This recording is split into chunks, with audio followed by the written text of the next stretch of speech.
Tervehdys taas kaikille Veikkojen pesispelynten seuraajille. Se olisi maanantai-ehtoo ja jakso numero 17. Ja vielä pitäisi tänään tulla sitten toi Österlundin Sami tuolta Hyvinkään tahkosta, että siellä on sitten tänään reenejä ollut. Katsotaan missä vaiheessa kerkee sitten linjoille.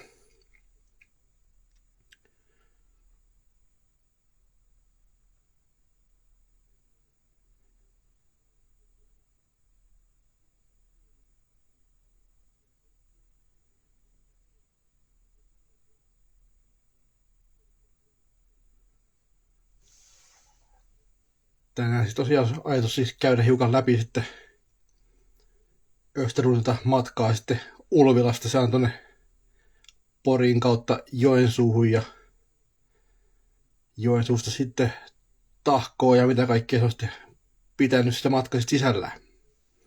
Ja vähän, että mitä eroja on sitten naisten ja miesten pesäpallon ja sekä varmaan ehkä vähän tyttöjen ja poikapesäpallon puolella kanssa.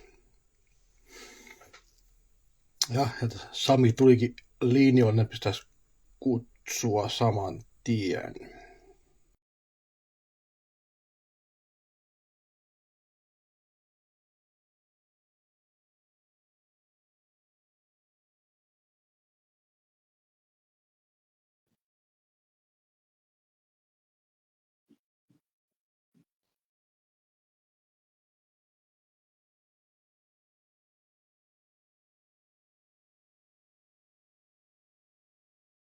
Katsotaan taas, miten meidän käy, saadaanko ekalla menee läpi vai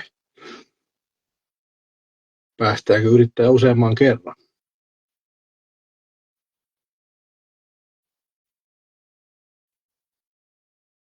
Ja onko se linjoilla paljon semmoisia, joita on päässyt jo aloittaa ulkokauden ja päässyt pelailemaan harjoituspelejä?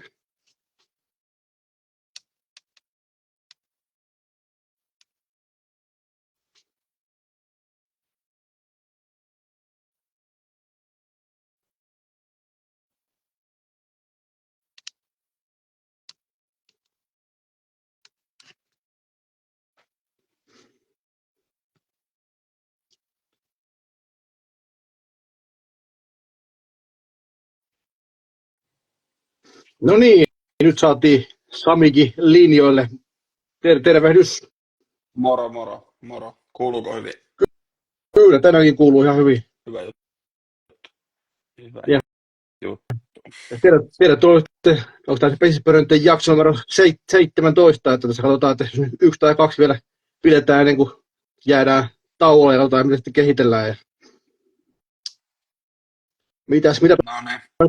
mitäpä kuuluu Hyvinkäälle? No ihan hyvää, tai itse asiassa Helsingissä ollaan, just tuli reeneistä kotiin. Meillä oli 2 treenit tänään ja parit henkilökohtaiset palaverit, mutta joo, ihan hyvää kuuluu, kiitos. Kiva, kun pääsee ulkona ole jo ja kevät alkaa tulee vaikka vähän kylmät kelit. Itse asiassa tänään oli kyllä ensimmäinen semmoinen oikein lämmin päivä, kun päästiin ulkona harjoittelemaan, niin tuntui, että kun aurinko paistoi, että täällähän voisi jopa oikein harjoitella ja kesä olisi niin tulon päällä. Teillä oli myös vähän toi ensimmäinen harjoituspeli Haminaa vastaan ulkona vähän 5 kelissä ilmeisesti. Joo, oli kyllä tauolta, kun tultiin takaisin, niin satokohan siinä vähän luntakin, että oli kyllä kylmä, että yllättävä silti jotenkin, että peli meni jotenkin niin nopeasti sit ohi, että onhan vaikuttaahan se niin paljon sisäpeliin toi kylmä keli, mutta kylmä oli, mutta ihan kuitenkin pelikeli. Kyllä, mitä sitten jos ottaa tuon kylmyyden pois, niin mikä se oli sitten harjoituspelin anti sitten, jos ottaa niin voitto tietysti, mutta oliko pelin sisällä jotain tiettyjä teemoja ja mitä jäi niin käteen ekasta pelistä pihalla? No ulkopelin osalta ei ehkä päästy siihen, mitä odotettiin, että Hamina taisiko ne saada 4-2 tilannetta tai jotain ja 2 takatilannetta, että ei päästy ihan niitä reenaan, mitä siinä ehkä sitten vähän piti, mutta kyllä siinä sisällä se on hyvä harjoite tietyllä tapaa, että kun siinä lyödään vastaan ulkokenttää ja vastustaja ja sitten päästään lyömään merkkirytmillä ja heittorytmiä ja Kaari pääsee harjoittelemaan, niin kyllä siinä paljon jää asioita, niin kuin, tota, näkee vähän oikeastaan, missä sitä oma peli menee, niin kyllä siitä mun mielestä jäi ihan hyviä juttuja. Että, mm. Joo, sä olisit itse tuossa korkean paikan leirillä tuolla Espanjassa, mutta onko se muu joukkueen kanssa käynyt jossain niin kuin etelän lämmössä, tai onko teillä ollut joku leiri jossain muualla kuin Hyvinkään lähellä? Joo, me käytiin joukkojen kanssa Keski-Euroopassa. Me käytiin Budapestissa tällainen torstaista sunnuntaihin virkistymisreissu ja vähän tämmöinen Team Spirit-reissu ja tultiin siitä sitten, tai porukka tuli sunnuntaille sitä tänne Helsinkiin tai Hyvinkäälle Suomeen ja mä jatkoin siitä vielä sitten viikon loma pääsiäisen tuolla Espanjassa ja sieltä sitten palaili takas arkeen tänne, mutta ei ole tosiaan harjoitusleiri ei ole tehty, vaan tuommoinen Budapesti pitkä viikonloppu. Eli teillä oli vähän niin kuin samanlainen teema sitten kuin tuolla Manse PP:llä, kun ainakin sama toi Lehtisen Tomi mainitsi muutama jakso sitten, kun oli vieraan, niin mainitsi kanssa lähteä kanssa tuonne Keski-Eurooppaan leireille ja vähän niin kuin kohottaa joukkuehenkeä. Että. Joo, siinä taisi itse asiassa taidettiin nähdäkin manselaisia siinä lentokentällä, että lähti vähän samaan aikaan, mutta pikkasen ehkä vähän aikaisempaa lähtivät Viiniin ja sitten taas Budapestissa taisi olla samaan aikaan Helsingin Pumu ja olisiko ollut Kankaanpään Maila ykköspesisjengejä. Kyllä se ainakin tuntuu olevan ihan suosittu niinku, tänä vuonna mennä noihin tai ei eteläleirille, vaan tuommoinen Keski-Euroopan niinku Team Spirit-leirille.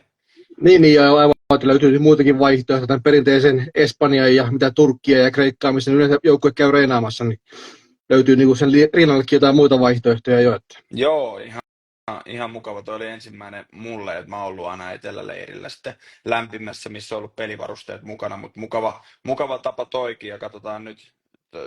Toki tässä ilmastonmuutos ja muuta on varmaan niinku sitten tulopäällä tai muuta, mutta pääsee niin aikaisin jo ulos harjoittelemaan, ainakin Hyvinkäällä pääsee, niin se on niinku, en tiedä mikä se tarve on sille eteläleirille tulevaisuudessa. Se voi olla jutus, kevät tulee tällä aikaisin jo huhtikuussa, niin tarve ainakin vähän vähenee, että enemmän olisi näitä pidempiä pitkä viikonlopun Team Spirit-reissuja sitten jatkossa, että kelikausti ainakin etelässä lämpenee. Niin. Kyllä, just näin. No niin, ennen kuin päästään tuonne valmennusjutusta keskustelemaan, niin käydään vähän pelaajajuttua läpi Ulvilan pesäveikkojen kasvatti, niin miten sä aikoinaan päädyit sitten Ulvilassa pesäpallon pariin? No Ulvila se ei varmaan voinut päätyä muuten kuin pesiksen pariin, mutta mun hyvä ystäväni, paras ystäväni, silloinen naapurini Kivioja Eero oli edelleen Pesäkarhujen kolmosvalmentaja ja pelasi pitkään sitten Ulvilassa myös ykköspesistä, niin hänen kanssaan, hänen isoveli pelasi pesäpalloa ja isä valmensi edesmennyt Kivioja Paavo oli meidän ensimmäinen valmentaja ja sitä kautta varmaan niin kuin Paavon ja Eeron ja heidän Jaakon ja Ari kautta niin kuin sitten pesiskentälle ja sitä kautta sitten ei, se oli menoa sitten ensisilmäyksestä 5-6-vuotiaana pesistä ja lyhyt matka kentälle ja siinä Ulvila oli vielä niinku ihan menestyksekäs silloin edustusjoukkueen osalta superissa kautta ykköspesiksessä kärkikahinoissa, niin sehän veti puoleen sitten. Kyllä, tuonne mestaruuskysymys käydään myöhemmässä vaiheessa läpi, jos ei kysyjä kerkiä seuraa loppuun asti, niin katsoo tallenteen tai katsoo YouTubesta, niin käydään se pikkasen järjestyksen läpi, niin miten sä oot 89 syntynyt, niin millaisia ikäluokkia Ulvilassa oli sitten junuvuosina, että tuliko millä lailla menestystä omien ikäluokan peleissä? Että?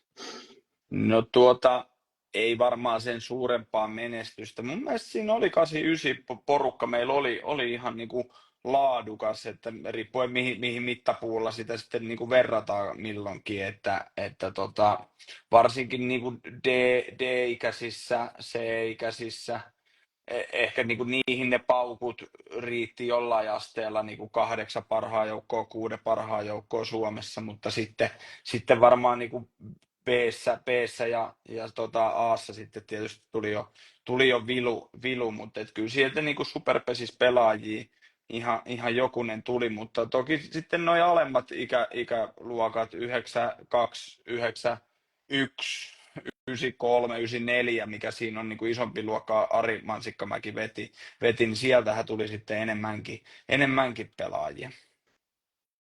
Juu, sitä käytiin jo Hautalan Pertungan viimeksi läpi, että se menestyksen pystyy mittaamaan monella mittarilla junnuissa. Se on mittattavissa monella muullakin pelkillä mitalleilla. Että. Kyllä, kyllä. Mitä sitten tuossa sun sitten toi pelaajaura ei sitten pesäpallon puolella jatkunut aikuisiellä hirveän pitkälle, vaan siirryt sitten viuhkan varteen, niin mikä tarina tässä on niin taustalla? Joku loukkaantuminen vai muuten vaan rupesi niin pelaaminen ei enää kiinnostanut? No eihän mun varmasti niinku lajitaidot oli niinku keskinkertaiset siihen, että jos olisi halunnut pelata pidemmälle tai muuta, että sitten musta tuntuu, että mä oon jo pienestä pitäen enemmän halunnut valmentaa ja enemmän halunnut niinku ohjata liikuntaa ja lähteä sille polulle, että mua kiinnosti paljon enemmän niinku strategiaa ja mua kiinnosti paljon enemmän niinku ajatella, että miten tätä peliä voisi pelata, eikä itse sitten tekninen tai lajitaito suorittaminen, että niinku tosi nopeasti jo lähdi sille polulle, että haluan ohjata liikuntaa kautta valmentaa kautta pelin johtaa ja se oli niinku jo ehkä niinku tosi nuoresta asti tiedossa, että siellä puolella mulla on niinku intohimo ja kiinnostus paljon isompi kuin itse pelaamisen suhteen. Juu, sitten sitten, kun tartut viuhkaan, niin ensin oli sitten ilmeisesti Ulvilassa sitten A-poikia ja sitten tuli sitten kumminkin kohtuun nopeasti siirtyminen jo vuonna 2012 sitten pesäkarhujen kakkospelin johtajaksi, niin hirvittikö yhtään sen ikäisenä sitten siirtyä noin mainekkaaseen organisaatioon sitten jo pelinjohtohommiin vai?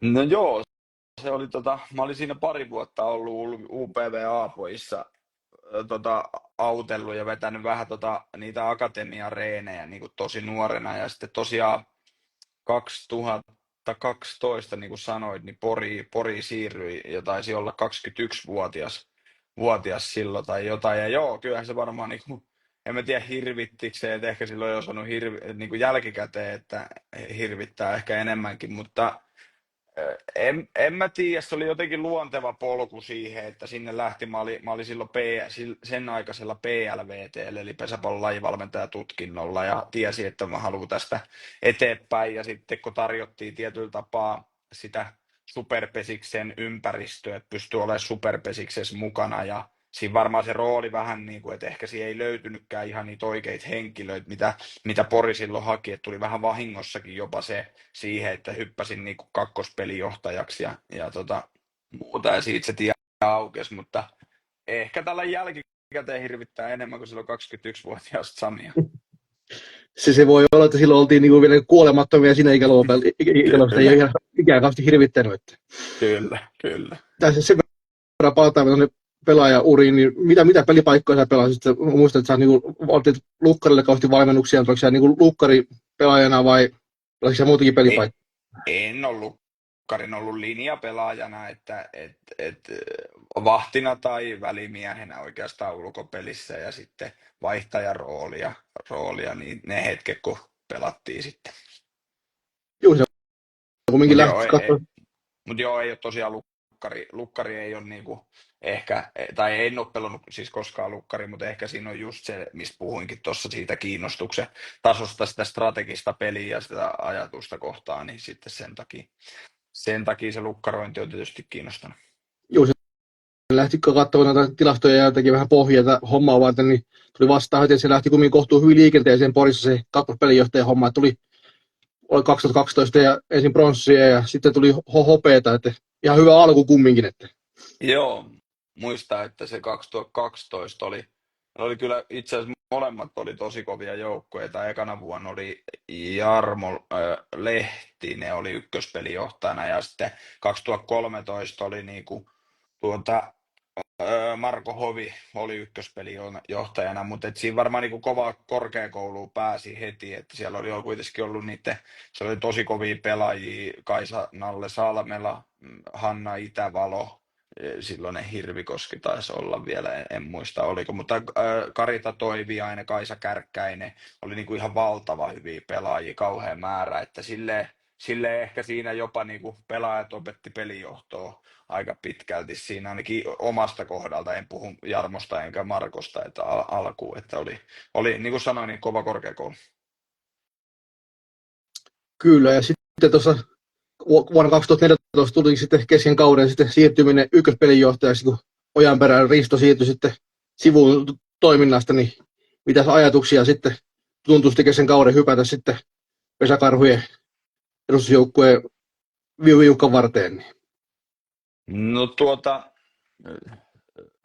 en mä osannut ehkä siinäkään hetkessä sitä ajatella niin paljon, että miten se muuttuu tai muuta. Että se kausi oli niin ahdistunut ja vaikea, se oli ollut niin kuin tuloksellisesti ihan älyttömän heikko, että oltiinkohan me, siinä oli ensinnäkin paljon muutoksia joukkueessa, me ei ehkä saatu ihan hankittua niitä silloin kun Risto siihen tuli, niin me ei saatu sitä ennen hankittua siihen ehkä niitä pelaajia, ketä me oikein haluttiin ja oli tosi paljon muutoksia tosiaan siinä jengissä, oltaisiko me oltu sarja kutosia ja ehkä se ajatus vaan siinä oli, että kun seura halusi jotain tehdä, niin sitten, että nyt pitää niinku pystyä sitten vaan saamaan niinku parempi fiilis tuohon toimintaan ja tekemiseen. En mä muista, että oliko mä mitään sen enempää niinku siitä itse asiasta ajatellut. Niinhän se yleensä tuppaa urheilupiirissä olemaan, että on niin pelinjohtaja ja valmentaja, ketkä on saanut potkut ja ne, ketkä tulee saamaan kenkään jossain vaiheessa. Niinhän Niitä on niin kahta kategoriaa. niinhän se tulee olemaan, että mä tässä odotan just niitä omia. Niin. Että niin helpompi aina vaihtaa pelinjohtaja kautta valmentaja kuin puoli joukkuetta. No kyllä, juuri näin. Ja se on usein varmaan niin kuin sitten jollain asteella herätys kautta ravisteluasia enemmänkin, kun saatiin, että se on niin kuin, että siellä pystyisi tekemään jotain selkeitä pelillisiä muutoksia tai pelitavallisia vaihdoksia, että enemmänkin yksittäisiä pieniä asioita, mutta usein se on niin kuin vapauttavaa tekijää vähän niin kuin jääkiekossa sitten maalivahdin vaihto tai aikalisän ottaminen tai muuta pienessä kuvassa. Silloin se yleensä on ju, että koetaan herätellä joukkuetta, että nyt tarvitsisi tehdä jotain, että pistää valmentaja pelinjohtaja pihalle, niin on se herätys, että nyt tarvitsisi oikeasti herätä. Että. Kyllä. Sitten tuossa vuoden kausi 2015 oli sitten ensimmäinen sitten ykköspelinjohtajana, ja kun katsoin Pesäkarhujen sivuilta, löytyi tämmöinen kommentti, että se oli sulle niinku vaikein oikeastaan ykköspelinjohtajana, että se muodostui niinku taitekohta omalle uralle, että sillä kaudella joutui tosiaan sparraamaan valmennuksen ohella johtamista ja jälkeenpäin ajatellaan niin katastrofeinen ja kaikki ne niin merkittävä virstanpyörys sulle, niin miten sä niin jälkeenpäin muistit sitä vuotta? No joo, se on ollut varmaan itselle kyllä tärkeä vuosi, ainakin opettavaisin vuosi, että siinä niinku nuorena miehenä 2014 pääsarjatason niinku pelijohtajaksi ja en tiedä, en muista, että olisi ajatellut näin, mutta sitten se 10 sieltä, 2014 10 sieltä, kun vietiinkin sitten se homma niin kuin pronssilla saakka ja valinnat Itälänteen ja vuoden pelijohtajaksi ja tällainen, että tuliko siinä niin kuin sitä, että okei, mä oonkin tässä aika hyvä. En niin kuin ehkä tämä on tämmöistä pureskelta vaan niin kuin asiaa, että ei se ole ehkä faktaakaan, mutta se, että sitten se 2015, niin se ei mennytkään enää ihan pelkällä sillä höyryllä, että no kun meni viime vuonnakin se loppu niin hyvin, että sitten että jäikö siitä jotain tehtä. Siinä oli myös, meillä oli tosi paljon hankaluuksia joukkueen sisällä ja vähän niin kuin, ei nyt eri puraa, mutta ei me oltu ihan samalla sivulla se koko joukkueen kanssa ja ne muutokset ja muut, niin mä en osannut myöskään nuorena varmasti sitä johtaa niin kuin sitä olisi pitänyt osata johtaa sitä joukkuetta. Niin se oli kyllä silleen vaikein vuosi, mutta myös varmaan opettavaisin vuosi. Kyllä, se on varmaan helppo niin uskoa, että miten nyt jos jälkeenpäin muistelee jotain vielä vuotta 2014, että hyppäsit kesken kauden ykköspelinjohtajaksi ja sitten kauden päätteeksi niin jaettiin sitten vielä vuoden pelinjohtajan palkinto, niin miten siihen niin silloin osasi suhtautua ja onko suhtautunut muuttunut sitten jälkeenpäin jollain tapaa? Niin mä en niinku ehkä osaa, niinku, en mä siinä hetkessä taaskaan osannut ehkä sitä niinku ajatella niinku, niin, että oliko sillä palkinnolla nyt sinänsä niinku isoa merkitystä mihinkään tai muuhun, vaan ehkä se, että se koko kausi saatiin käännettyä siitä tosi huonosta tosi hyvään tulokseen niin kuin sillä hetkellä, niin sitten en mä tiedä, että niinku, tekikö se nuorelle miehelle vaan silleen, että no, kyllä nämä hommat tästä tulee, että ei tarvitse tulla paikalle. En tiedä, oliko se niin, mutta en mä siitä palkinnosta osaa sitten ehkä sen enempää. Joo, ja tuossa sitten taas joku netin syövereistä löytyi tämmöinen, että sitten vuonna 2016 sitten aloitti tavallaan sitten 3 vuoden projekti, ja sitten tavallaan sitten siinäkin 3 vuoden projektissa vuosi 2018 oli sitten se haastavin kausi, kun teillä kävi sitten 7 lukkaria ja oli 23 pelaajaa kävi ringissä, niin mitäs muistoja sitten tuosta 3 vuoden projektista jäi sitten jälkeenpäin mieleen? Tuota viimeistä vuotta kun kuvailin, niin tulee itku edelleen, että oli kyllä kauhea tilanne. Mutta öö, no joo, se projekti lähdettiin käynnistää siitä, että se oli vähän niin kuin, tosiaan se 2014-2015, ne oli vähän kasattu ne joukkueet, niin kuin, että ehkä se harmonia ei ollut niissä niin järkevä, että se oltiin vähän nypitty sieltä pelaajia, ketä saataisiin, ja jääkö luu käteen jonkun iso pelaaja kanssa, ja ei ehkä saatu niitä, ja siinä tosi paljon muuttui, siitä lopetti paljon kokeneita pelaajia ja näin, ja lähdettiin niin kuin rakentaa sitä niin kuin vähän sieltä ehkä uudesta siihen, että 3 vuoden päästä, 3 vuoden sisällä mestaruus voitetaan ja se 16 vuosi on niin kuin oppivuosi ja 17 voidaan jo haastaa ja 18 sitten ollaan viimeisesti niin kuin se voitettu, mutta itse asiassa me vähän 17 vuonna päästiin jo niin kuin vähän varkainkin oikeastaan sinne finaaliin Tamperet vastaan, mikä Tampereesta hienosti voittikin ja se 18 nyt sitten toki varmaan niinku kuoli vähän niinku noihin kaikkiin edellä mainittuihin asioihin, että 7 lukkaria ja oli 23 pelaajaa ja ei me saatu niinku, se oli niinku huono vuosi niin, että siitä ei enää niinku jäänyt sit jäljelle niinku mahdollisuuksia ehkä, mutta se projekti oli niinku, itse ajattelee, että kun sä ajattelet, että 3 vuotta ja se menisi nousu suhtaan että tällä ylöspäin ja sitten siellä olisi se maali, niin eihän se koskaan varmaan mene niin, että siellähän on sitä ylämäkeä ja alamäkeä, mutta että se ylämäki tuli siinä vähän niin kuin varkai aikaisempaan, mitä oli odotettavissa, mutta silti me ei saatu sitä voittoa siihen, että olisi silleen jälkikäteen, että jos sitten nyt on hauskaa, mutta se, että jos se 18 olisi ollut meille terve kesä, niin mihin meillä olisi mihin me oltaisiin voitukaan yltää silloin, niin se olisi ollut mielenkiintoinen. Kyllä, sitten tosiaan kun tavallaan se projekti päättyi sitten se 2018, niin sitä oli kumminkin sitten Porissa vielä pari vuotta, niin kerkisi siinä aloittaa sen uuden projektin vielä, vai oliko ne tavallaan niin kuin optiovuosi jo tähän niin kuin aiempaan projektiin, että se oli niin 3+2-vuotinen projekti, vai mitä sä kuvasit sitä viimeistä 2 vuotta sitten vielä Porissa ennen siirtymistä muualle?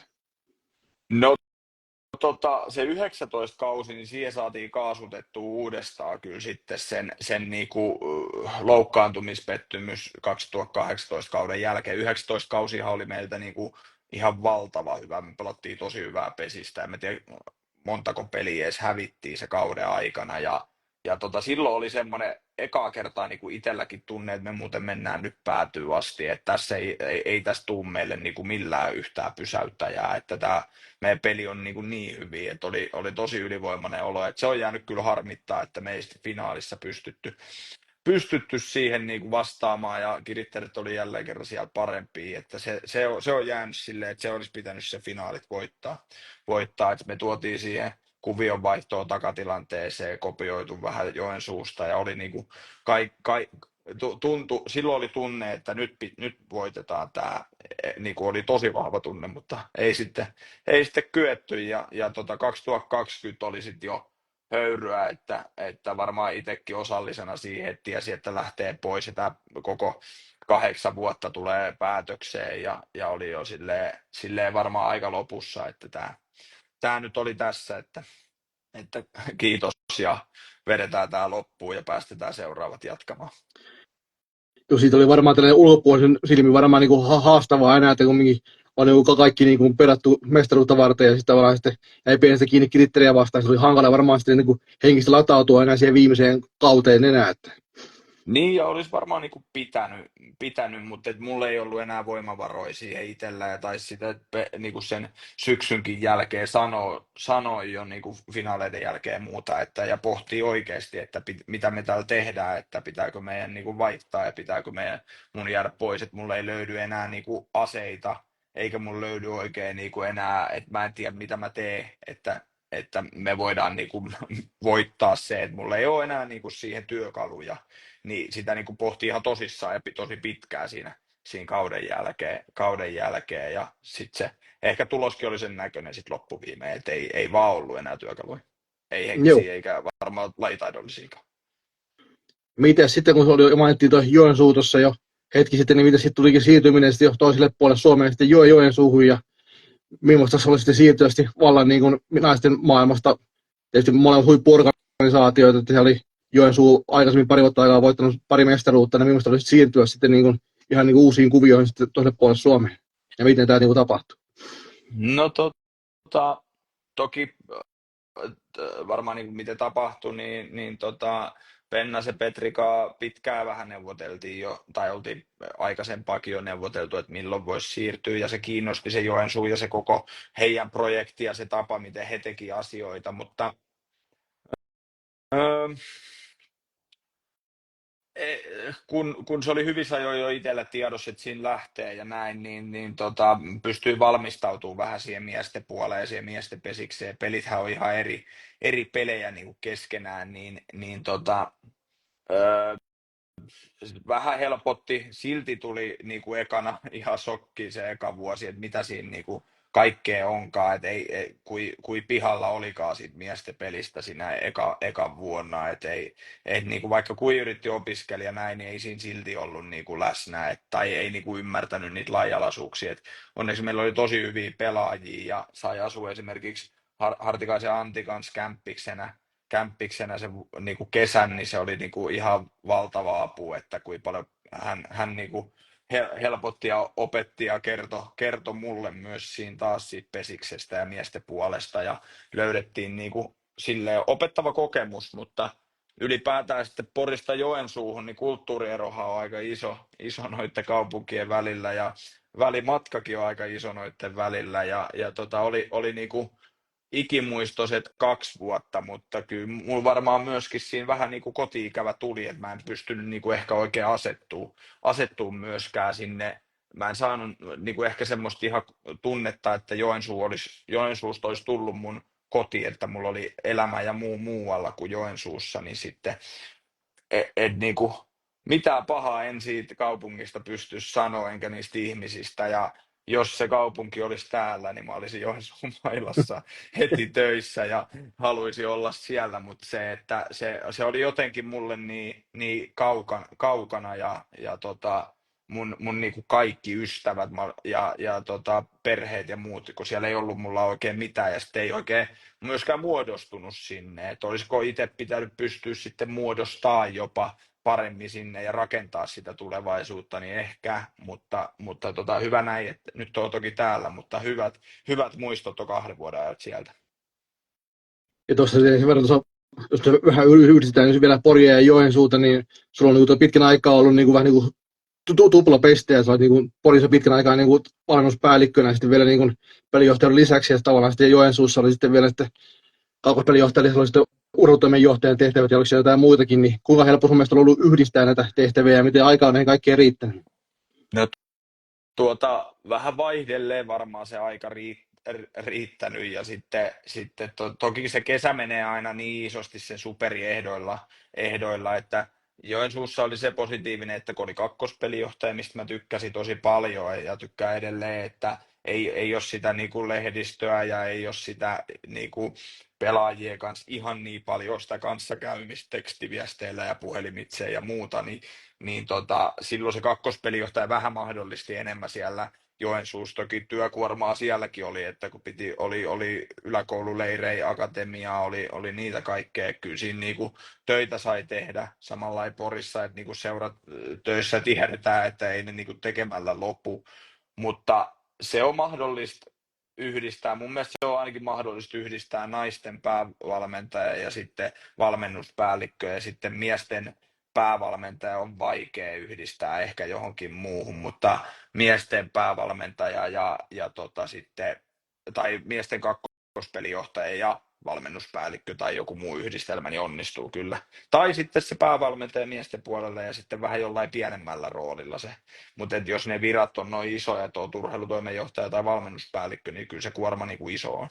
On se ihan selvä homma, niin kuin molemmissa löytyy niin kuin hommaa ihan niin kuin enemmän kuin päivässä on tunteet, että molemmat haluaa tehdä sen niin kuin täysillä, että Kyllä. joutuu niin jo molemmista ne vähän niin kuin karsimaan.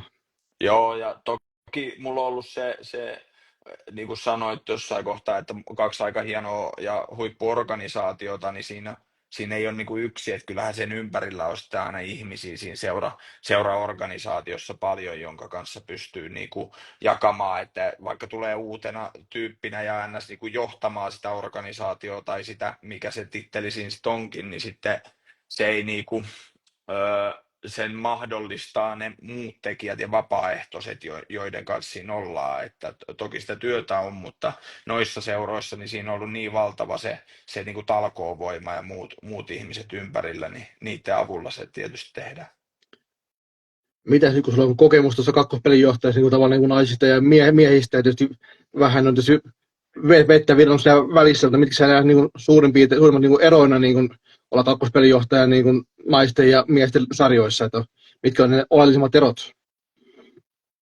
Toi niinku, jos kakkospelijohtajuutta mietitään, niin mä en osaa oikein vastata ehkä siihen nykypäivän naisten enää, että kun kakkospelijohtajuutta ei ihan varmasti, koska siitä on kuitenkin niinku 13 vuotta, kun siitä on, kun mä oon ollut naisessa kakkospelijohtajana, mutta kyllähän niin kuin ylipäätään se kakkospelijohtajuus niin on niin kuin nostaa päätään siinä tärkeydessä, että toki mä varmaan tässä pumppaan nyt kaikkien omien ja muidenkin kakkospelijohtajien renkaita, mutta onhan se, niin kuin se taka-apupelaaminen ja sen mahdollistaminen ja lyöjän niin kuin toiset silmät lyöjälle oleminen, niin on se koko ajan varmasti kehittyy kehittymistään isommaksi ja isommaksi, mutta tuntuu, että se on varmaan ainakin niin kuin mennyt eteenpäin molemmissa niin naisissa kuin miehissä, mutta mikseipä, että kyllä varmasti niin kuin naisten puoleen on myös tullut tosi paljon sitä lisää sitä kakkospelijohtajan taka-apupelaamista, jotain muutakin kuin menopesä keskeen, että kaikkea muutakin siihen varmaan niin kuin on tässä vuosien varrella kehittynyt. Eli mitään niin kuin suurempia eroavaisuuksia ei ole niin kuin miesten ja naisten välillä niin kuin tavallaan, molemmilla niin kuin avun tarve on suurin piirtein niin kuin sama, että tavallaan niin kuin molemmat on niin kuin yhtä oma-aloitteisia ja kaipaa niin yhtä paljon apua tavallaan niin kuin sen suhteen. Niin, kyllä mä uskon, että se pelitilanne, kakkospelijohtajuus on niin kuin naisillakin siinä tilanteessa tällä hetkellä, että siinä tarvitaan niin kuin sitä vahvaa taka-apupelaamista. En tiedä, onko siinä sitten vähän niin kuin, mitä se on Porissa ja mitä se on Lapualla ja muuta, mutta uskon, että jos miehissä puhutaan niin kuin jossain kohtaa, että yksikään lyönti ei tule ilman taka-apua, no ei se nyt ihan pidä noinkaan paikkaas, mutta siis, että paljon tulee lyöntejä niin kuin taka-avulla nykypäivänä miesten puolella, niin mä uskon, että miksei ne tule naisissakin niin kuin nykypäivänä. Että ihan uskon siihen, että aika pitkälti se on sama taka-apu. Eroja toki on siinä, että onko pomput ja pystärit ja muut käytössä sitten miehissä, mutta eipä esimerkiksi pomppuun nyt taka-avulla lyödä. Että molemmista tarvitaan taka-apua varmasti yhtä paljon. Millä sä näet, niin kun katsoo, niin kun pumpataan vähän kakkospelin johtajan renkaita lisää, niin millaista sä näet niin tulevaisuudessa, niin nyt niin kuin, tässä vaiheessa niin haastava löytää seuroihin, niin mitä tulevaisuus näyttää, että joudutaanko se niin korvaamaan jollain muulla vai löytyykö niitä jatkossa niitä hyviä kakkospelijohtajia? Niin, se on hyvä kysymys. Se on hyvä kysymys. Sehän on niinku, mä pidän sitä tosiaan niinku tosi tärkeänä roolina ja se, että jos on hyvä kakkospelijohtaja, niin siitä on niinku valtavasti hyötyä, vaikka Vimpelin Tyynelä on niinku osoittanut olevansa niinku varmaan aika korvaamatonkin jopa Vimpelille, että on niinku todella hyvä näkeä sitä asiaa, että mä en tiedä, että eikö sitä ihan ymmärretä meidän valmennuksessa vielä, että kun se, mitä ainakin mistä itse tykkää siinä kakkospelijohtajuudessa, niin sehän on niinku peli. Toki viuhkakin on niinku peli, missä sä valitset valitset niitä niinku, merkkejä millä merkillä mennään ja milloin mennään ja otetaanko kotiin ja näin poispäin, mutta kakkospelijohtajana niin sä etit niitä paikkoja siinä pelitilanteen aikana, että mistä löytyy se tyhjä sauma ja mihin voi taittaa milläkin vauhdilla ja se on niinku peli siinä, missä itse niinku sitten lajisuorituskin, niin mä tykkään siitä ja mä uskon, että se voisi kiahtoa enemmän ihmisiä, kun ne niinku oppis ymmärtää, että kuin kivaa se onkaan se kakkospelijohtajan pelaaminen se pelaaja kanssa. Ja pitäisikö se niin tulevaisuudessa niin liitollekin siinä tämmöinen niin juttu eteenpäin, niin pitäisikö liitonkin niin enemmän tuoda sitä kakkospelijohtajuutta ja esille ja tavallaan niin tehdä niin kakkospelijohtajan koulutuksia, niin kaikkia näin, mitä niin ne keskittyy enemmän tuohon ykköspelijohtajuuteen, niin pitäisikö niin kakkospelijohtajilla on niin omia koulutuksia ja tuoda sitä enemmän niin esille liiton kautta. Oot mun mielestä niin kuin asia täysin ytimessä siinä, että kun me koulutaan toki valmentajia, valmennus on sitten oma asias, mutta mun mielestä ehdottomasti kun me koulutetaan ykköspelijohtajia pelaamaan jollakin tavalla tai näin, niin myös, ja me opetetaan vaikka nyt pelaajaa lyömään kääntönäppi ja ohitus, niin mun mielestä ehdottomasti meidän pitää lähteä opettaa myös kakkospelijohtajia siihen, että miten taka-apua pelataan ja miten voidaan olla hyödyksi pelissä niin kuin kaarelle, pelaajalle, joukkueelle. Mun mielestä ehdottomasti. Kyllä, ja itse ainakin näkee, että tämä valmentaminen menee koko ajan enemmän niin valmennustiimeihin, että ennen oli vain niin ykkös- ja kakkospelijohtaja, nyt tulee mukaan sitten jo fysiikkavalmentaja ja lajivalmentaja ja henkistä valmentajaa, niin se on vasta niin valmentaja ja kohta toinen joukkueellinen. Että. Se on just näin, joo. Staffit alkaa olla aika iso joka jengissä. Ja harva joukkue enää niin pärjää niin kahdella pelinjohtajalla, ja taustalla on aikamoinen porukka, se pyörittää se, niin se palettia. Kyllä, juuri näin. Sitten tavallaan käynyt vielä tyttöjen ja tai naisten ja miesten valmentamista, niin näetkö niin niiden valmentamisessa niin ylipäätään, niin mitkä ne olisimmat erot, että varmaan niin palautteen antaminen, että miehille voi palauttaa antaa vähän suorempaa kuin naisille, mutta on jotain niin muita oleellisia eroja sitten. Niin, mun mielestä toi on vähän ehkä vanha ajatuskin siinä, että mä ajattelen niin, että pelithän on, ensimmäinen pitää ajatella, että peli on eri, naisten peli on eri kuin miesten peli, siellä on paljon samoja lainalaisuuksia, mutta on myös tosi paljon niin kuin eroavaisuuksia, mitä voi tehdä missä tilanteessa, jossain ulkopelissä, vahtien valintapelissä ja muissa, niin tulee tosi isoja erotuksia. Mutta sitten jos me mietitään niinku niiden valmentamista, naisten ja miesten, niin en mä tiedä, onko siinä niinku eroja. Ero tulee ehkä siinä niinku palkkapuolessa ja muussa, että miehet on usein niinku enemmän niinku työntekijöinä, palkattuin työntekijöinä. Ja kun ne tekee, en sano, että ne tekee sitä rahasta, mutta kun siinä pyörii niin paljon isommat rahat, niin sitten siinä pyörii paljon isommat asiatkin ympärillä. Kun naisille se olisi taas isommin, toki nyt on nousussa isosti, mutta se on harrastus naisilla. Niin silloin kun se on harrastus ja se on niin kuin vapaa ja harrastus, niin silloin pitää vapaa ja harrastus olla myös paljon mukavampaakin välillä, koska ei sitten taas kun sä saat isoa palkkaa, niin se ei ole aina kivaa.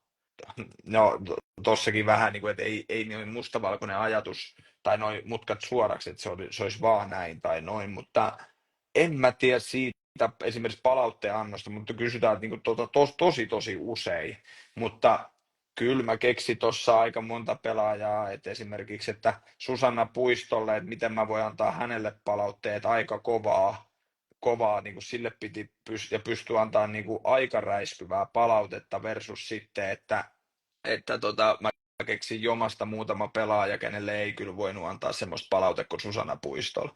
Niin mä haluaisin ajatella tätä niin, että ne on, niinku, että ne on ihmisiä, että on meillä sitten miehiä tai naisia tai muuta, niin siellä on niinku erilaisia luonteita ihan valtavasti ja sitten se, että millain kenellekin, että sunhan pitää valmentaja vaan löytää ne, että kenelle toimii minkäkinlainen palaute missäkin tilanteessa ja sitten valitaan siitä, että se varmaan se meidän ajatus silleen, että no naisille pitää puhua kiltimmin. En mä usko, että mä oon yhtään se kiltimmin puhunut niillekään kuin miehillekään.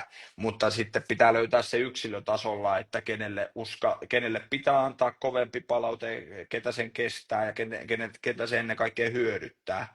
Ja sitten vastaavasti, että kenelle pitää antaa rakentavampi ja kevyempi ja se, että se hyödyttää. Niin en mä sanoisi, että se on, että miehiä saa huutaa niin kuin alimpaa ja niin kuin näin, ja sitten naisia pitää silittää, niin se ei ole niin, että jokainen yksilö vähän tavallaan, että oon mä kovia palautteita antanut Porin kopissa esimerkiksi, jopa kovempia kuin Joensuun kopissa. Joo, se Vivi ja Mattilainen tiedosti, live tallentuu tänne Pesisunnujen Instagramin kelaksi ja sitten löytyy sitten Veikkojen YouTube-kanavalta myös sitten ihan niin kuin tallenteena, että tallentuu kahteen paikkaan. Ja tosiaan, kun sä tuossa Sami mainitsit tuon palkkahomman, niin itse tuli sellainen aha-elämys, se on varmaan yksi syy kanssa, minkä takia naiset lopettaa niin hyvissä ajoin, kun se on niin kuin harrastus ja sitten kaikki nämä perheen perustaminen ja ynnä muut ja ammattityöt ja kaikki muut esteet, niin jos vaan niin kuin olisi niin kuin palkallisia naispelaajia enemmän, niin niiden urakin jatkossa samalla pidemmälle. Että. Se varmasti tekisi sen, että kun se palkka nousisi korkeammalle, niin urat varmasti kestäisi pidempään. Toki siinä on toi niinku biologinen asia, että perheen perustaminen, niin se on niinku, miehille on vähän helpompi pelata sen aikana kuin naisille. Että se on niinku biologisesti niin, että se urapituus pienenee sitten, jos on perhehaaveita. Toki onhan noita, jotka on niinku, äiteinä palannut sitten niinku pelikentille ja pelannut ihan hyvääkin pesistä, mutta joo, kyllä se niinku haasteen siihen tuo ja voisihan sitä toki parilla vuodella, 3 vuodellakin saada ehkä sitä keski-ikää lykättyä pidemmällä, kun ne palkat olisi niinku tosta isommat. Kyllä, jos se sen verran palaa vielä tuohon palautteihin tuon versus miehet ja naiset, niin tosiaan se huutaminen ja räyhäminen taitaa olla vähän jo viime vuosituhannen heinä molemmissa tapauksissa, että ei se enää ole niin nykyaikaa kummallakaan. Että. On siis se on naula kannassa siinä, että kyllä että on niin kuin ihmisten johtamista ja semmoinen auktoritäärinen ylhäältä johtaminen on niin kuin varmaan aika vähissä ainakin niissä joukkueissa, missä mä oon ollut, että enemmän keskustelukautta ja semmoisen yhteisen päämäärän ja sen niin kuin miettiminen, miten ne löydetään ne keinot sinne. Kyllä sitten ollaan nyt tavallaan niin Joensuu käyty läpi, niin mitäs Joensuun jälkeen on sitten olisi vuoden verran tyhjiö ja sitten kävit näytellä tuolla Erosen kanssa ruudussa ja sitten pongattiin sut sitten Hyvinkään viuhkaa vai miten tämä tarina sitten Joensuusta jatkuu eteenpäin? No joo, Joensuun jälkeen mulla varmaan niinku oli henkisesti se mitta niinku hyvin täynnä pesistä ja työtä ja kaikkea, että mä en niinku, mulla ei ollut enää, mä huomasin löytäväni kentältä itteni usein niin, että ei mulla ollut niinku kiinnostusta, että milleen pelissä käy, tai ei nyt aina näin, eikä taas ihan niin mustavalkoinen, mutta et ei ollut enää sitä paloa ja intohimoa, ja mua vähän niin pelästyttikin se, että okei, mä oon niin kauan tykännyt tästä pelistä, nyt tää on mulla vähän niin ja näin, että et ei ollut enää niin isoja tunne-eroja siinä voitakko vai häviikko ja sitä, niin se sai ajattelemaan, että nyt pitäisi ehkä sitten puhaltaa vuodeksi ulos ja siitä sitten vuoden tauon jälkeen tai niinku vuoden kikkailujen jälkeen niin ruutuun mukaan ja se ruutu sai mut taas niinku heräämään siihen, että kuinka kiva peli meillä onkin ja mä halusin niinku tehdä niinku päästä takas pesikseen ja silleen, että hei mä haluankin takas kentälle ja mulla on ollut pikkupojasta saakka unelmana asua Helsingissä ja mä sain sen toteuttaa, kun mä tänne tulin ja sitten kun Tahko otti yhteyden, niin se mahdollisti myös tää Helsingissä asumisen ja siitä sitten kesäaikana neuvottelut tai kevääaikana neuvottelut Tahko kanssa ja tiesi, että Jarkko on menossa sinne ykköspelijohtajaksi. Jarkko monen vuoden takaa mun tuttuja muuta ja rakentaa sinne sitten 2 vuoden projektia ja tässä sitä nyt sitten ollaan. Juu, sitä piti kysymänkin, että oliko silloin joku, meni Tahkon kakkospelijohtaja, oli sulla jo tiedossa, että Pokela tulee sinne kaveriksi, että pääsette tekemään sitten Aisaparinkin keskenään ja pääsette tiimiksi. Että. Joo, oli tiedossa, että me niinku kaksikkona sinne sitten mennään ja se oli tietysti En mä tiedä, vaikka se olisi ollut sitten joku muukin, niin olisi varmaan siltikin mennyt tahkoon, mutta totta kai kun Jarkko tuttuna jätkänä niin kuin oli sinne menossa ja tiesin, että menee, niin oli niin kuin helppo myös tehdä diili. Mitä sitten, jos lähtee vielä palaa tuohon viime vuoteensi tahkossa, että se meni miten meni, ja kumminkin sulla oli kokemusta jo Joensuusta miesten parista, niin mikä oli tavallaan, niin kuin, mikä asia niin kuin yllätti niin kuin, tavallaan, kun siirryt tahkoon, niin mikä oli se asia, mikä yllätti eniten sitten? Oliko se jotain eroja, että, vai mistä se johtui ylipäätään, että viime kausi oli kuin mitä oli? Niin, siinä on varmaan niin kuin monta selittävää tekijää siinä, niin kuin, että siinä on niin kuin montakin selittävää tekijää. Yksi asia on varmasti se, että me tullaan uutena Jarkonkaan, niin kuin, jos puhutaan aika meistä valmennuksesta, niin me tullaan uutena joukkueeseen. Niin suomalaisessa urheilussa, tai miksei kaikessa maailman urheilussa, on niin älytön kiire aina.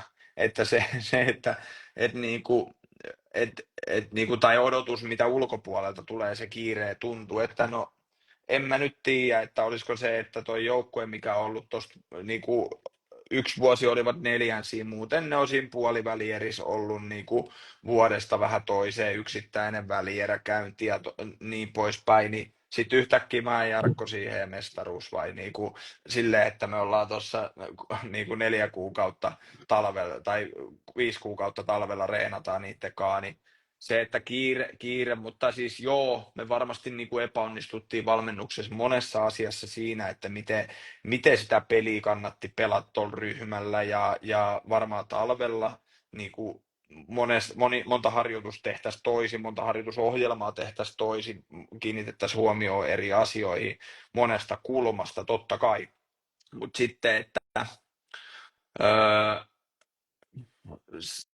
se niinku fakta myös niinku siihen, että toi sarjahan on, niinku se on täys pettymys, että puolivälieri ei viime vuonna menty. Mehän olisi pitänyt mennä niinku tuolla ryhmällä, se on selvä. Mutta sitten toihan on semmoinen tilanne tuossa sarjassa, että siellä on aika monta hyvää joukkuetta. Ja niin kuin Risto Duffa sanoi joskus, että nekin yrittää muuten voittaa. Niin sitten Kyllä. niin kuin piru vie, nekin yrittää voittaa, mutta sitten se, että kun ne materiaalierot, niin ei ne niin isoja sit kuitenkaan ole. Okei, no varmasti meillä on oli viime vuonna parempi materiaali kuin Pattioille ja piti mennä jatkoon ja siinä epäonnistuttiin, ettei menty puolivälieriin, mutta se no niin, monisyinen toi asia, se viime vuoden menestys, siitä otetaan varmasti mä ja Jarkko iso juttu niin kuin kontillemme, mutta se että niin kuin odotusarvot pitää myös vähän kohdata aina siinä, että niin kauhealla kiireellä, ja tämä ei ole niin kuin selittely siihen, niin kuin sanoin, niin menestyä piti, mutta siitä tuli mahalasku ja nyt yritetään uudestaan. Kyllä, se on aina niin kuin urheiluasioilla yleisöllä on aina niin kuin kauhean kiire ja niin kuin, aikaa ei hirveästi anneta ja kaikki pitää tapahtua heti. Ja tuossa jos joku vertaa, että pesäpallokin kaikkea muuta kuin pelkkää niin kuin taitoa, siis henkistä puolta ja kaikkea muuta. Ja hyvänä esimerkkinä vaikka toi jääkiekon liigaa, että jos se niin kuin parhaa pelasi aina mitaleista, niin tuskin se nyt Saipa ja Kalpa pelaisi mestaruudesta. Että. Se on just näin, ja se on toki myös urheilun hienous. Se on urheilun Kyllä. täysin hienous, että tämä mahdollistaa niinku kaiken näköisiä tarinoita. Eikä ensin pelataan runkosarja ja sitten tavallaan ruvetaan pelaamaan playerit ja sitten kasvaa niin omat kasvutarinat ja kuinka sitten joukkue nivoutuu siinä yhteen, niin se ratkaisee aika paljon loppujen lopuksi. Juu, kyllä just näin. Ja sitten jos miettii vielä sitä viime kautta sen verran, että meillähän oli hyvä mun mielestä, ja mehän aloitettiin kausi tosi hyvin, voitettiin käytännössä kaikki paitsi Manse. Kaikki muut kärkijengit voitettiin ja varsinkin siinä toukokuussa ja muuta, mutta vähän varmaan se meidän peli ei niinku kehittynyt ja sitten meillä niinku loppui myös pensa sitten jossain kohtaa, että niinku ei riittänyt siellä sitten enää puolivälierissä, mutta sellaista se urheilu on, että niin, kyllä.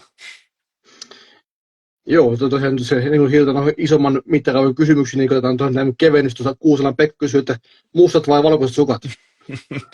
Kuusela Pekka Tahko kova fani ja hän tietää hyvin vastauksen. Mulla on aina, hän muistuttelee mua aina katsomosta. Mulla on valkoiset Adidaksen sukat ollut niin kauan, kun mä oon valmentanut niin korkealla puolessa polvessa. Niin se on mahtava. Ja sitten tuossa sitten Heinämäen Jyrikin se kyselee, että ilmeisesti joki on ainakin tuttu paikka, niin mikä sun suosikin pizza Ferrariassa? Että. Juri kanssa oltiin samalla luokalla Pajulahden urheiluopistossa su- tota, en osaa vastata. Mä en tiedä, käytiinkö me koskaan Ferrarias vai mä muistan, että kun me pelattiin Lainalla siellä Koivumäen Manu kanssa, niin tota, siellä oli joku semmoinen, Jokioisilla oli joku tämmöinen baari, missä pelin jälkeen käytiin sikajuhlilla, missä oli kokonainen sika, niin sen mä muistan. Mutta en mä tiedä, oliko se just tää Ferraria.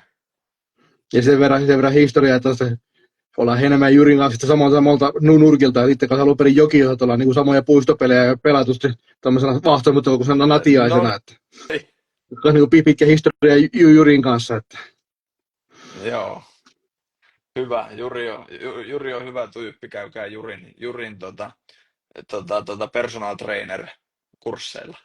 Joo, se pitää tosiaan hikijumppia ja voimareeniä tuolla stretchisalilla. Että. Kyllä, sinne Ja, vaan. joo, tää oli ihan ilmainen mainos. Mitä sitten, kun sulla kerkis, kun sä palaat noihin pelaaja- tai valmentajapuolelle, niin miten onko sulla ollut jotain esikuvia joko pelaajana tai onko jotain niin valmentajia, mistä olet niin ammentanut niin itsellesi niin tietoa ja katsonut niin ylöspäin?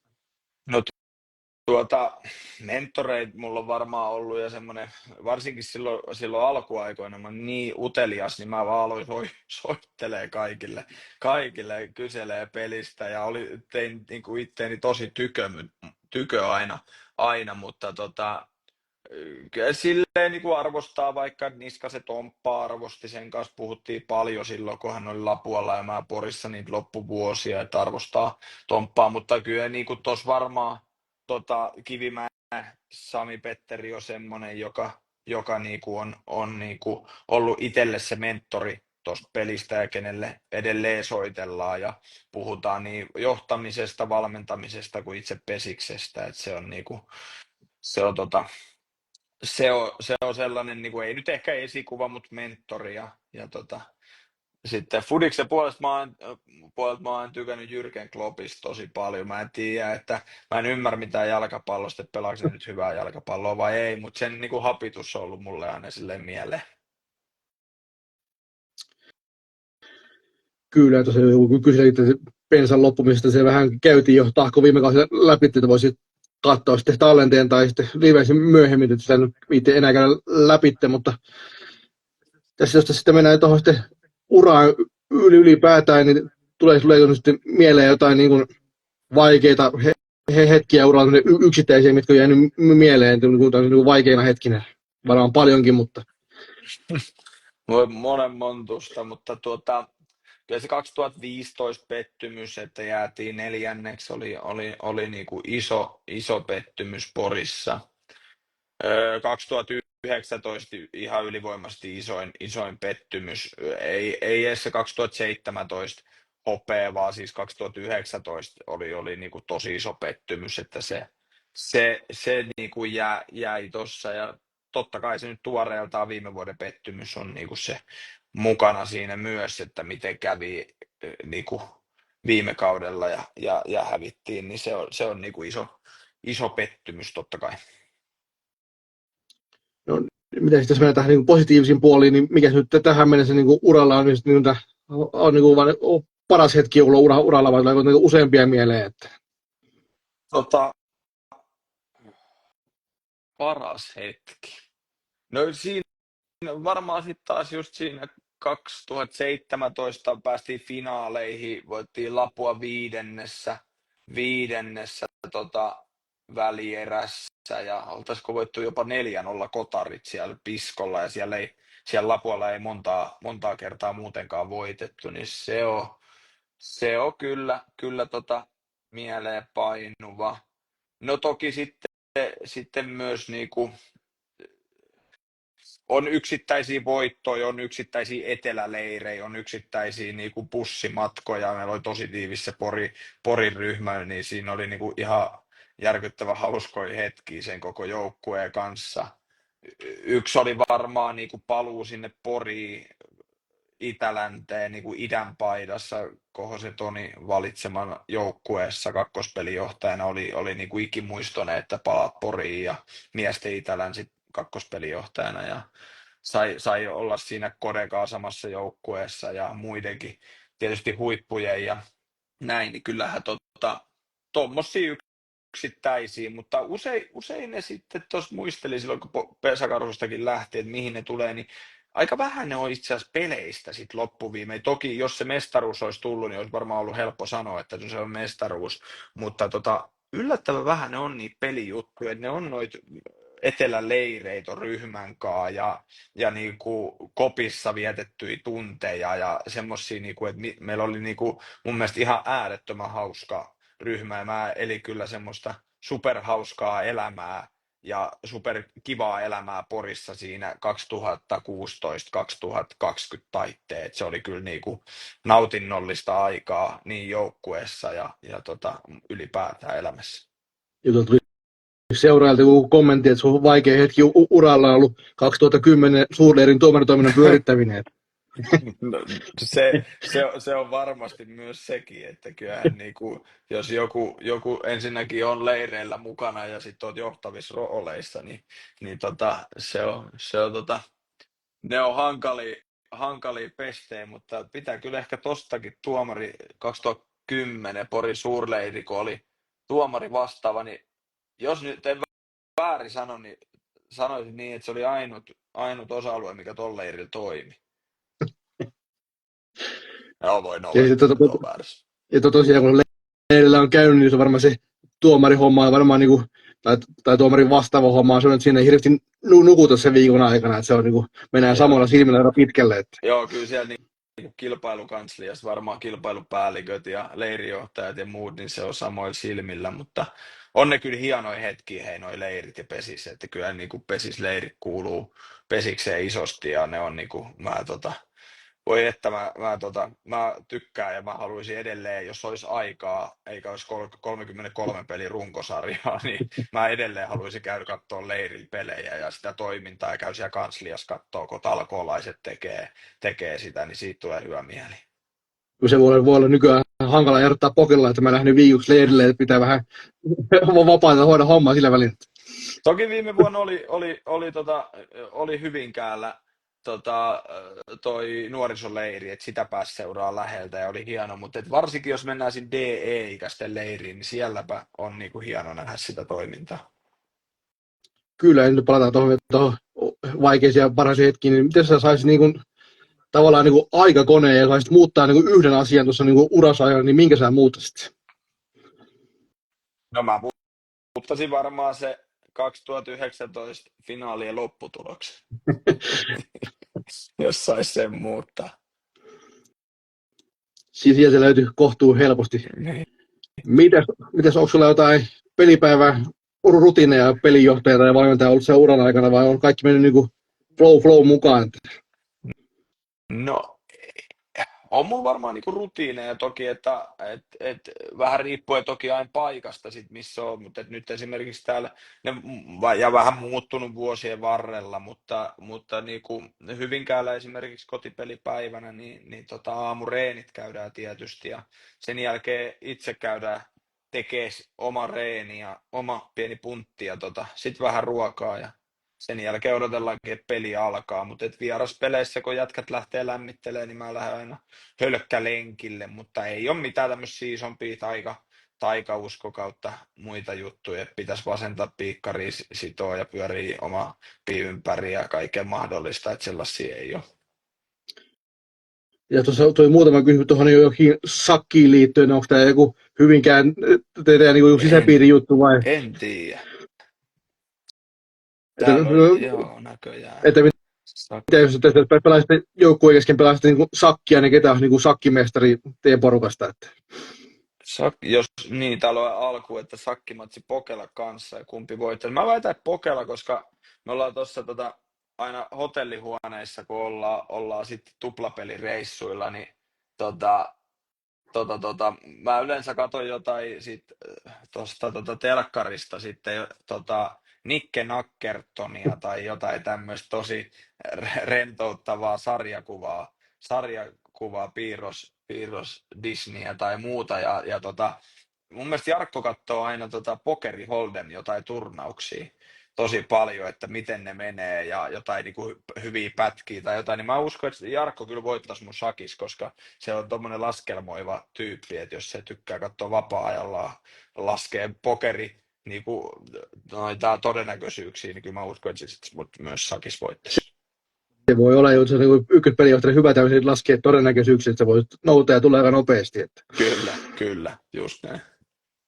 Ja tuossa omaankin lapsuuden tuohon piirretty katalogiin kuuluu myös tuohon Nicky Knackertoniin, että johtopäätös tuli heti omaankin mieleen heti ensimmäisenä, kun nimen kuuli. Että. Kyllä, mahtavaa.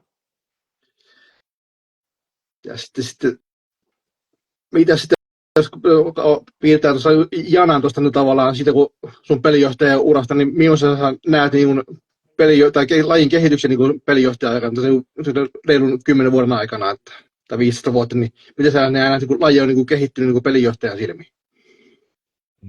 No hurja kysymys, että on niinku ihan, onhan se nyt silmiin pistävää, että ensinnäkin niinku pelaajien fyysinen suorittaminen ennen kaikkea niinku pystyy puhumaan naisten puolesta, niinku naisten pesiksestä, niin siellä on tällä hetkellä sellaista fyysistä ja lajitehokasta suoritusta, että herranen aika, miten kovaa ne menee.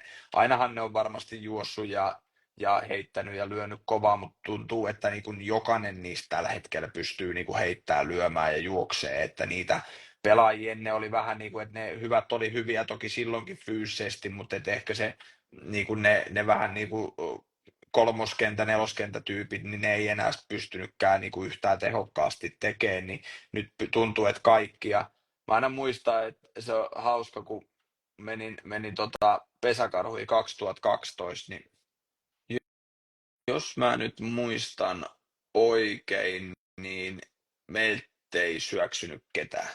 Mun mielestä yksikään pelaaja ei syöksynyt 2012. Ja nyt jos meitä katsoo naisten pesistä, niin semmoista pelaajaa ei ole, ketä ei syöksy. Toinen asia, että sen aikana, kun mä olin vielä 2020, oli viimeinen vuosi, niin yksi otti syöksykoppeja, se oli Paula Saloranta. Niin kyllähän nyt niin kuin jo naisten pesiksessä näkyy syöksykoppeja tosi paljon. Et siellähän ollaan niin kuin otettu hurjia askelia ja sitten toki miehissä se varmaan niin kuin, musta tuntuu, että pesis menee aina vähän trendeittäin, että jossain kohtaa tuossa tuli niin kuin sellainen, että nyt on vähän nostanut päätä, että pelataan kauhealla temmolla niin kuin ulkopeliä, tosi nopeasti palloilmaa syötetään tosi matalaa ja kauhea tempo. Sitten mennään tästä niin kuin 5 vuotta taaksepäin, 10 vuotta taaksepäin, niin se oli hidasta kuin mikä. Voi herranen aika, kun lukkarit nyppii ja katsoo mitä tapahtuu ja uusi nyppy ja katsotaan mitä tapahtuu. No sitten jos kelataan taas sinne niin kuin vielä enemmän 2000-luvun alkuun, niin silloinhan pelattiin kauhealla temmolla. Et se vähän niin kuin varmaan niin kuin trendaa vähän sitä mukaan, että mitä tulee, että toki varmasti peli on mennyt eteenpäin myös ihan siitä, että nythän kaikki pelit jo videoidaan. Toki ne on videoitu varmaan niin kuin jo 2010-luvulta tai 2000-luvultakin, mutta silloin niitä videokasetteja läheteltiin toiselta toiselle. Et nyt se on sentäs, että ne on ruudussa ja kaikkien nähtävissä koko ajan ja muuta. On tullut e-pesis uutena, mitä pystyy niinku käyttämään ja näin, niin kyllähän niinku laji on niinku noilta osin ottanut tosi isoja steppejä. Joo. Miten sitten nyt lähdetään tuota lajia enempää käymään läpi, miten sitten jos pelataan niin kaikki organisaatiot, eli pesäkarhut ja Joma ja toi Tahko. kaikki mun tahko pistää tuohon niin samaan, niin mitkä on niin suurimmat erot sitten niin näiden organisaatioiden kesken? Kaikissa on hyvä puolensa, mutta mitkä on niin suurimmat erot, mitä tulee äkkiseltä mieleen näiden organisaatioiden kesken? No varmaan ensimmäiset tietysti tulee siinä, että tahko ja Joensuun, niin niissähän niinku edustusjoukkue, miesten edustusjoukkue on niinku Oy, eli osakeyhtiö, niin se vähän muuttaa sitä kulmaa. Toki näkyykö se nyt arjetasolla millään, niin ei ehkä. Mutta se, että siellä on sitten omistajia, on niinku molempien pääsarjatason jengien takana versus sitten, että Porissa se on ry-johtoinen ja siellä on johtokunta. Toki muuttaako sekään nyt sitten taas mitään sen enempää, mutta että sen sovittaminen esimerkiksi ryn ja oyn yhteistyö on aina oma juttu sitten, että ne puhuu samaa kieltä, mutta eroja varmaan siinä toki on, että se kyllähän siinä niinku Joensuun mailla ja pesäkarhut on niinku huippuorganisaatioita, missä on niinku tosi paljon niinku palkattuja työntekijöitä. Siinä on niinku iso ero vaikka tahkoa, että siellä on ollut niinku tosi paljon toimistolla väkeä ja versus sitten ehkä tämä päivä tahkoa.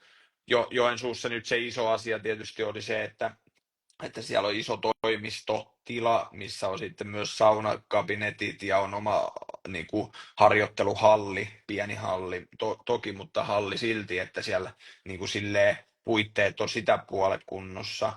Porissa iso asia on karhuhalli ja sen käyttö, sitä pystyy käyttämään niin kuin, tosi paljon päästiin ja se on niin kuin, tosi iso etu. Vastaavasti Hyvinkäällä, kun ei päästä isoon halliin tai mennään Hämeenlinnaan miesten kanssa, mutta esimerkiksi junioripuoli pääsee tosi vähän niin kuin isoa halliin käymään, niin tuommoisia pikku nyanssieroja niissä on, mutta ehkä nyt nopeasti niin kuin seurojen osalta niin on ehkä niiden palkattujen työntekijöiden määrä.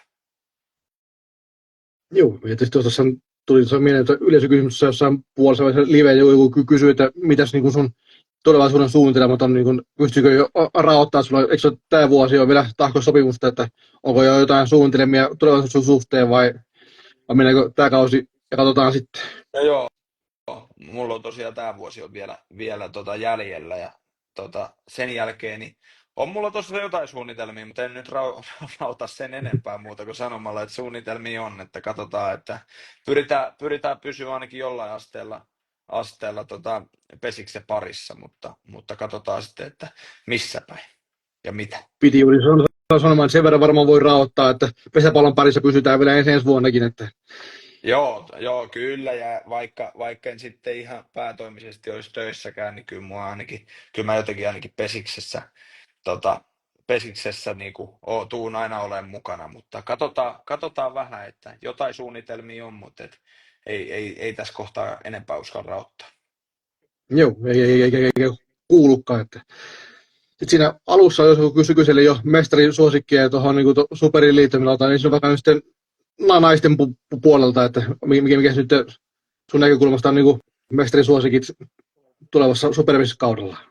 Vitsi, tämä on hauska, kun mua niinku, ja ihan aiheestakin mielletään edelleen niinku naisten puolelle. Tai siis sillä, että mulla olisi se iso tieto. Toki Joensuussa nyt olinkin vielä urheilutoimenjohtaja, jolloin oli niinku kasasin naisten joukkuetta ja oli siinä aktiivisesti mukana. Mutta on siitä aikaa, kun mä oon sieltä ollut itse kuitenkaan ihan operatiivisesti, että 5 vuotta vai 6 vuottakin jopa. No, kuitenkin, niin mutta sen verran nyt pystyy tuosta nopeasti, kun vähän nimilistaa katsoa ja jotain yksittäisiä hallipelejä katsoa, niin kyllähän Tampere on selkeä suosikki, että en mä muista, just puhuttiin Jarkokaa tuossa, että kun pelijohtajat aina äänestää noita, laittaa rankingeja ja muuta, niin Manse sai siis 5, tai oltiin äänestetty 5 vuoden naispesäpalloilijaa.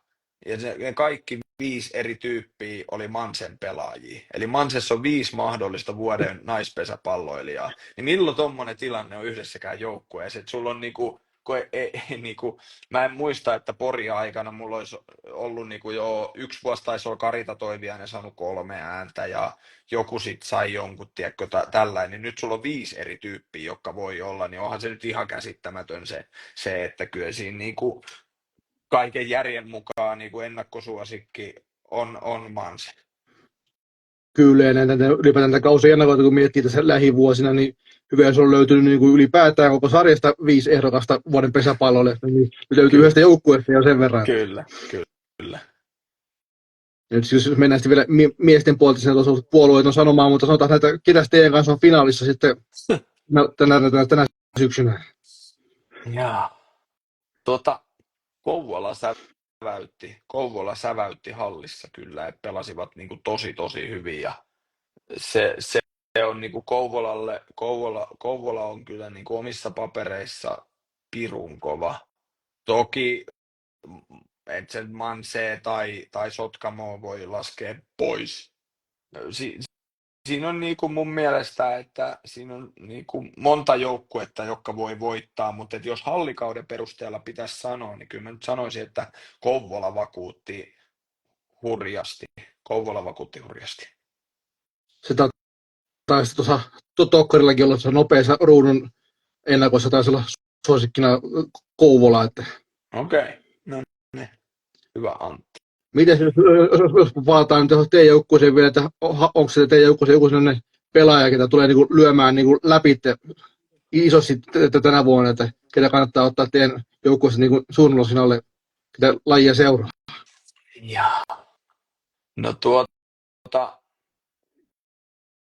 kyllä niin kuin Mitri Pesosen ulkopelaaminen, se tulee olemaan hyvää, se on niin kuin parrasvaloissa vähän tuot takaa vasemmalta. Sitten Luka Raesmaan heittovoimahan on niin kuin kivaa katseltavaa ja Luka on muutenkin mennyt eteenpäin sisäpelissä kuin ulkopelissä molemmissa.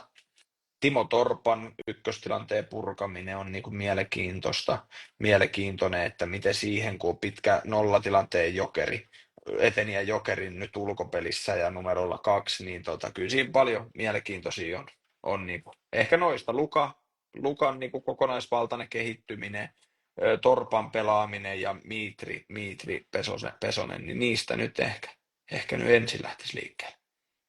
Jo sillä näköjään Kuuselan Pekka sanoi, että huoltaja riseilyä itse älä läpi, huoltaja eliittiin ilmeisesti. Että. Joo, Rise on huippuhuoltaja, se on tänäänkin taas, se on kova duuni, kun aamureenit on, ja meitä on aika vähän 5-8 jätkää, mitä siellä on, niin siellä vaaditaan sitten huollolta tietysti pesävahteja ja muuta, että tehdään, niin kyllä siinä on kovin hikisiä iltapäiviä huoltajilla, kun pitäisi painaa 1,5 tuntia niin kuin ammattijätkiä tahdissa siellä, niin kyllä se nousee hattu näille jo arjen sankareille. Kyllä, ei ole huoltajan hommakaan enää niin kuin ennen vanhaa, että riitti kun täytyy joonpulloja. Niin, kyllä. Nyt on kyllä hurjasti hommia. No niin, tässä ollaan melkein tunti varttio turistassa vielä pari kysymystä, että nyt on kysytty kaikilta tähän hetken mukana oleville vierailta, että kysytään kaikki tittelit, kaikki pesäpalloasiantuntija, valmentaja ja muut niin nurkkaan, niin ketä on Sami Österlund? Tämä on Sami Österlund vai? Niin. Ulvilasta lähtöisin oleva pesäpallovalmentaja, sitä ei pitänyt sanoa, mutta ei Helsingissä ydinkeskustassa asuva nuori mies. Onko mä nuori mies vielä? 35. Kai mä oon nuori mies. Kyllä. Menee vielä siitä. Joo, mitä, jos minun pitäisi niin kuin jotain muuta kertoa vähän itsestä, niin tykkää syödä niin kuin kaikki muukin niin ulkona ravintoloissa tosi paljon. Tykkää liikunnasta, urheilusta, käy paljon niin kuin itse puntilla jumppaamassa ja pelaamassa sulkapalloa ja tennistä ja salibändiä ja tykkää paljon ylipäätään katsoa urheilua ja soittele kitaraa aina, kun alkaa muut asiat turhauttaa en mä osaa ehkä sen enempää sanoa itsestäni. 35-vuotias Helsingissä asuva nuori mies. No niin, kyllähän siinä oli jo paljon asioita. Ja. No niin, sitten niin viimeinen kysymys, niin kuin, vähän niin kuin terveisiä sitten seuraajille ja ylipäätään niin kuin vapaa sana tähän lopuksi. Missä kannattaa tulla Pihkalaan katsomaan kesänä pesäpalloa? No, ensinnäkin Pihkalassa käy hyvin väkeä. Siellä on hyvä niin kuin pesistuote, että sitähän kannattaa, se tapahtuma on hyvä, sitä kannattaa tulla katsomaan ehdottomasti. Kyllähän pesis kesä, aurinko, niin siinä on aika tappavia yhdistelmiä jo, että miksi se on niin älyttömän hyvä tulla sinne. En mä tiedä, tulkaa paikan päälle. Ruutukin on kiva, mutta kyllähän kesä ja ulkoilu on niin kuin hyvä, että tulkaa katsomaan pelejä. En mä sen enempää osaa. Mä en olekaan hyvä myyntimies. Niitä ei paremmin pysyä vaan sillä kakkospelijohtaja ja pelijohtopuolella, että se lähtee myymään meille mitään. Niin, vaikka laskee, että montako kertaa Jarkko Pokela tekee näin peliaikana, niin sitten kun joku sen löytää, se oikean vastauksen, niin mä tarjoan sitten hänelle munkkilimsat. No niin, haaste on heitetty. No niin, nyt tuossa on tosiaan se tunti vartti mennyt, mun on aika sitten kiittää, että löytyy sitä aikaa tulla turiseen vähän pesäpallosta, että itsellä ainakin on löytynyt paljon mielenkiintoista kuultavaa ja reilu tunti meni kuin siivillä. Että. No niin meni, joo. Kiitos. Oli mukava päästä täällä käymään ja turisemaan, niin meni nopeasti aika. No niin, suuret kiitokset ja tsemppiä kauteen. Jees, kiitoksia. Kiitos. Kiitoksia. Moi moi. Moi moi.